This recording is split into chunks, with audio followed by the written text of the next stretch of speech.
So once we've learned a bit about your linear line of best fits and regression and stuff, right?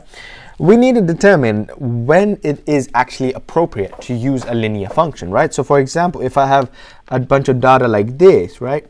Clearly it cannot be accurately represented by a linear line, right? So you need to be able to determine that. And the way to do that, right, is to use your regression,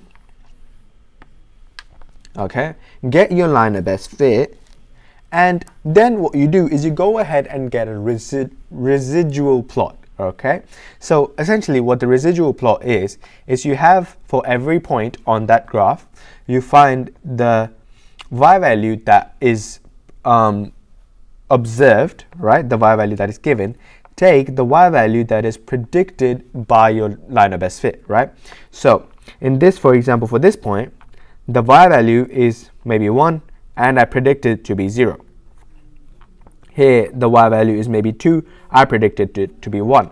So you take all of these residuals, right? So that's what the residual is. And then you plot it on a separate graph, and you get some data points. All right. And that's really what finding a residual plot is.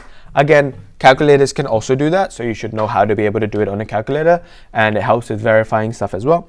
But what's the point of this? The point is that when you plot your residual plot, if the data in the residual plot doesn't show a clear trend, right? If it's like randomly scattered above and below the x-axis, it has to be above and below, then linear is good. Okay. The other case is that they are not randomly randomly placed along like above and below the x-axis. For example, if there's like a clear pattern, right, then this is not a linear, a linear line is not appropriate here. That's what the residual plot is for. And determining whether it's scattered enough, it's random enough, is fairly eyeballing it, right? But you should be able to do it fairly fine. I don't see any of you having any problems with it, but if you do, feel free to ask. At the end of the day, it is just some practice, so you get used to what's kind of like a pattern, and that's all there is to it, right? Just go ahead, do some practice, and ask some questions if needed. Hey guys, two things. If you do have any questions regarding the content we just covered, just go ahead and drop that in the comments. I'll make sure to get to that as soon as possible. And secondly, if you liked the video, or if you got anything that was useful from it, make sure to check out the website, Prep Folders. There's so many more videos like this, so many more resources, practice questions, and all the lot. So just go ahead and have a look.